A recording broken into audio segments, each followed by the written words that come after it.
Hi friends, and welcome to my first recovery-based AANA video on YouTube. Haha, I'm so excited about it. Now, first off, I realize that this isn't a real AA or NA meeting. It's simply that since the coronavirus, a lot of people have been experiencing difficulties getting out to meetings and really fellowshipping in a recovery-based way. And I've had a lot of people tell me and experienced it myself that recovery-based videos really seem to help. And it really helps me being able to do these videos and give out what I got and has helped me become more successful and having a happier life. So the honest side of it is that this is actually very selfish for me. And admitting that honestly to you touches on the subject of this meeting. I figured that I'd do these videos a lot like AA or NA meetings where I'll pick a subject for the meeting and then talk about that. If y'all guys have a subject that you would like me to talk about or that we could conversate through comments in, just feel free to suggest it. I would really like that, and it would help me as well be able to think of subjects to talk about. So this video is about honesty. And for the longest time, I didn't really know what that meant. Much like a lot of other words I used before walking in the doors of Betty Ford. I used words like accountability, integrity, truth. I used them though at people. I wanted other people to have integrity towards me. I wanted other people to tell me the truth, right? I didn't see all the ways that I didn't do that myself. Now see, when I was a kid, as the first and everything, life wasn't real easy for me. There were a lot of things that I kind of had to get around and maneuver through. I had to employ little survival methods a lot of times, and one of those was learning to lie. And the reason that I learned at a young age to lie was because of the parenting technique trying to teach me to be a truthful and honest person. You see, my parents had this idea that they were able to tell when I was lying and what the truth was, even if they weren't there, no matter what, right? So it started becoming important to me more to be able to tell a lie that sounded like whatever they believed the truth was than it was to tell the truth about a situation. Because if they thought I was lying, it wouldn't be good. And there was no way to actually convey to them what really took place about whatever subject we're talking about. So that taught me early on that it was better to have a lie that would believe to be the truth than it was to tell the truth in the long run. And that is a problem that carried on with me throughout my adolescence and early adult life. Most of the way clear up until recovery at Betty Ford. Now, when I checked into Betty Ford, I had found two things that were very important and allowed me to start growing, listening, and applying the things that I would then be told that I could use as tools to fix my life and have a happier, more productive life with the outside world. And those two things were acceptance and willingness. I had to accept that I had problems that I couldn't fix myself. I had to be willing to learn tools and learn about myself so that I could apply those tools later with the rest of the world. Now, here's what I came to discover about the truth. And I'm talking about rigorous honesty.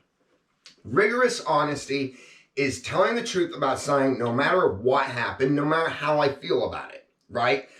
And that's different than brutal honesty. Brutal honesty would be like if somebody asked, hey, do you like my new haircut? And I was like, no, it's ugly, it's stupid, I don't know what you were thinking. I mean, when it grows out, cut it some other way. That, though their haircut may not look any good, right? That's brutally honest, because it hurts their feelings, right? Rigorous honesty is normally more applied to myself and being honest about what I say and what I do in the world and throughout my day. So let's say something happens, hypothetically, I wake up in the morning and I'm going out to go to work, right? Well, I wake up late. I've got an important phone call here in like 35, 40 minutes. So that makes me rushed. I go out and I rush through my job. I come back and I get on the phone. I do my phone call. Well, later in the day, one of my bosses would come up and ask me, Matt, that sprinkler on the very end, it wasn't running. Did you check it this morning? Did you do a good job? Or, after you checked it, did it just clog again? Right? And my instinct would be to say, yeah, it just clogged, because then I don't have to feel like they think that I'm lazy or that put some kind of negative connotation to the work that I do. I can still be thought of as a good employee, right? However, when I get back home after lying to them, that would make me feel yucky inside of me. And throughout my addiction and my life, all those little yucky things, those little white lies, stacked up to be more than I could carry. So nowadays, if I were to do that and tell those little white lies, it would make me feel yucky. And that would remind me of how I felt before. And that might cause a lot of those old yucky feelings to build back up. And well, as we say, it's a slippery slope. So in telling the truth, I would say something like, no, I don't think I checked that one. I was in a real hurry today because I woke up late. I had this very important phone call I had to do, and I guess I just ran through it. I apologize, right? Now, what that does, it keeps me, pardon me, it keeps me from feeling bad about myself. It keeps me from taking that little bit of bad and putting it into me. It also shows them that I'm an honest person. Though the job may not have been done perfectly correct, it shows them that I'm not lying about it. And it builds my integrity, right? With them and with myself. Also, if I chose to lie, lies don't match up. There's always something about them. The best liar, they've got a tone to their voice, something in their body language, something about the feeling of the environment just isn't right. People can tell.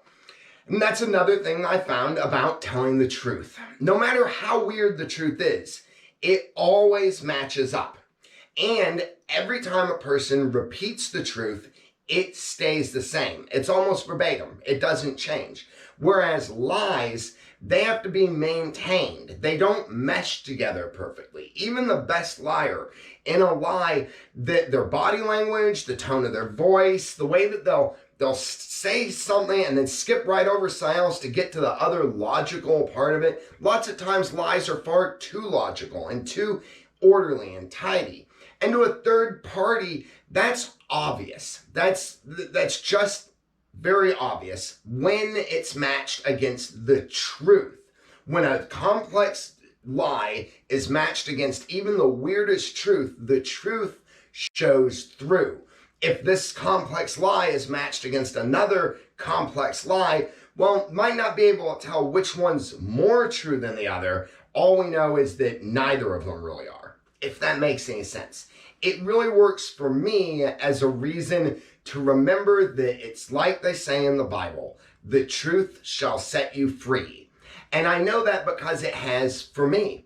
It was the biggest thing that I ever did in my life was make the decision that no matter what, I'm just going to tell the truth about how things are. Because that also bothers me when people say your truth, their truth. There are no different versions of the truth. There are different stories that may have elements of the truth mixed into it to make it a better lie. But Mark Twain said it the best. A half-truth is the most cowardly of lies. And the truth always shows through.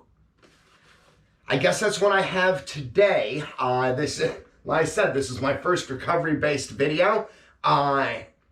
If you would, suggest other topics. It would really help me to be able to have something to go off of. I hope that y'all guys have enjoyed this. I hope that it's been helpful. As always, God and Jesus bless us all.